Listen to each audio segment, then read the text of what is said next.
За дэлхийн бүхэл улс л одоо зээл тусламж авч бүтээн байгуулалт хийж хөгждөг юм байна лээ. Тэгэхээр энэ авсан зээл тусламжаа зөв зөвтэй ашиглах, зарцуулах тал дээр бас онцгой анхаарч явах хэрэгтэй гэж бодож байна. Тэгээд энэ авна гэчээд авдаггүй нөгөө гадаадын зээл тусламжаа хурдхан шиг аваад энэ зээлийн ашиглалтаа сайжруулах тал дээр бол одоо сангийн сайдыг одоо санал бодлогоо оруулж ирэх байх гэж бодож байгаа. Тэгээд энэ дээр бол одоо 100% дэмжиж явна. Тэгэхгүй бол одоо баахан гэрээ хэлцэл хийчээд энд одоо Монголд баахан хийх ажил байгаад байдаг. Тэгтэл одоо тэр мөнгөө авч ашигладаггүй юм байж болохгүй баха. Тэгэхээр одоо энэ гэрээ хэлцлээ хийцэн ашиглахад бэлэн энэ мөнгнүүд энэ юмнуудаа бол оруулж ирээд энэ ажлуудаа хийгээ явахыг бол одоо 100% дэмжиж байгаа.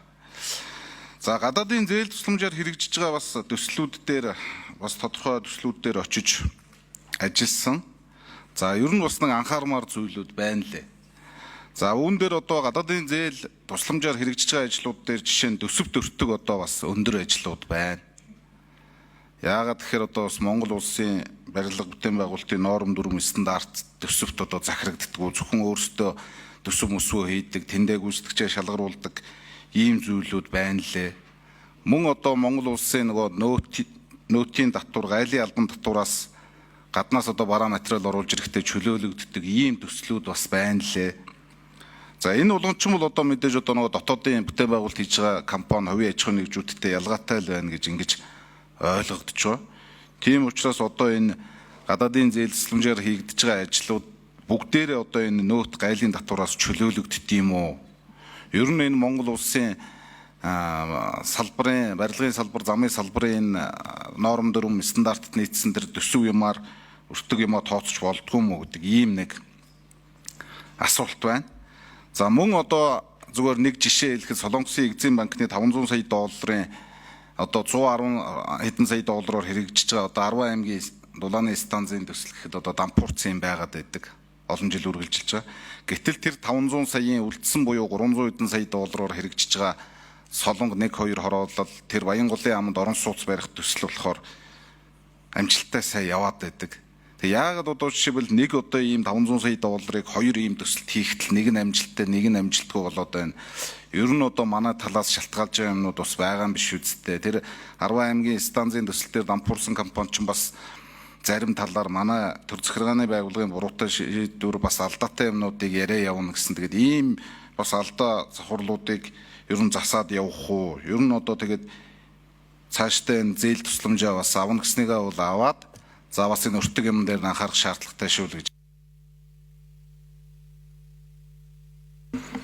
За, асуух гишүүний асуултанд хариулъя. 5 номер дэлгэр жаргал.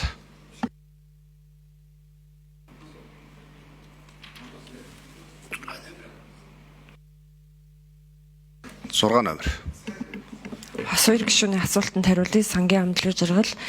За, гадаад зээл тусламжийн төслүүдийн хувьд бол гэрээ хэлцээр дээр байгаа нөхцлүүдийн дагуу ихэнх нь бол тизүү хийгдээд тизүүнийхаа дараа зураг тусал нь хийгддэг. Зураг тусал дээр бол манай дотоодын одоо барилгын хөгжлийн төв, зам тэрийн хөгжлийн төв, эрчим хүчний хөгжлийн төвүүд бол магадлал хийж байгаа. За зээл тусламжийн төслүүдийн хувьд бас улсын сүм хөрөнгө оруулалтаас ялгаатай асуудал бол хоёр талын хяналт хийгддэг. Санхүүжуулагч тал, Монголын тал гээд.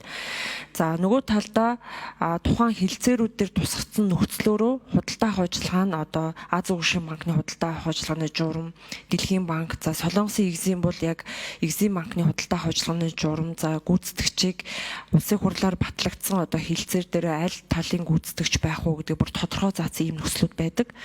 За таны асуусан тухайлан асуусан 10 аймгийн хувьд бол 2018 оноос ингээд хэлцээрүүд нь байгуулагдаад за яг санхүүгийн хүндрэлийн дунд нь бол ковидын үед таарсан гэдэг ийм асуудал байгаа. За энэ дээр одоо цаашдаа нэгэнт гүйцэтгэгч дампуурлаад Солонгосын талын гүйцэтгэгч байгаа. Дампуурлаад зарласан учраас дараагийн одоо үлдэгдэл зээлийн ашиглалтан дээрээ дараагийн гүйцэтгэгчийг сонгон шалруулах, хэрхэн энэ төслийг үргэлжлүүлэх үү гэдэг хэлцээрийг бол Солонгосын санхүү эдийн засгийн яам, Солонгосын Экзим банк, эрчим хүчний хөгжлийн яам, за сангийн ам гэдэг хамтран хэлцээр явж байгаа.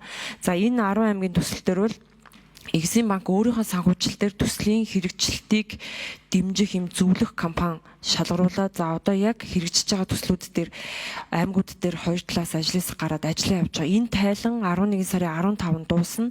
Энэ тайлан дээр яг энэ төслийг одоо үлдэгдэл санхүүжилтээр бид нар үргэлжлүүлэхэд одоо байгаа бодит гүйцэтгэл, тэнд байгаа тоног төхөөрөмжүүд цааш нь яг хэрэгжүүлэхэд одоо үлдсэн одоо зээлийн ашиглалт хүрэлцэх үгүй. За энэ дээр одоо Монголын талаас ямар оролцоотой байх уу гэдэг бүх асуудлууд тодорхой болоод за энэ дээр хоёр тал хэлэлцээрийн үндсэн дээр хэрвээ санхүүжилтийн хэлэлцээрд бид нар бүтэц дотор нь зарим зардлуудыг магадгүй одоо төслийг дуусгахын тулд маш их ажлыг хэрвээ ашиглах шаардлагатай бол хэрхэн хуваарлах уу гэх мэт асуудал засгийн газрын тогтоолоор санхүүжилтийн хэлэлцээрд өөрчлөлт оруулад за 1 сарын 1-ээс бид нар дараагийн гүйцэтгэгч буюу одоо энэ дээр Солонгосын заавал компани байх уу эсвэл Монгол талын туслан гүйцэтгэж ажиллаж байгаа гүйцэтгэгч байх уу гэдэгт эрчим хүчний яам бас илүү шийдвэртэйгээр ингээд зохион байгуулалт хийгээд ажиллахаар хэлэлцээрүүд явж байна.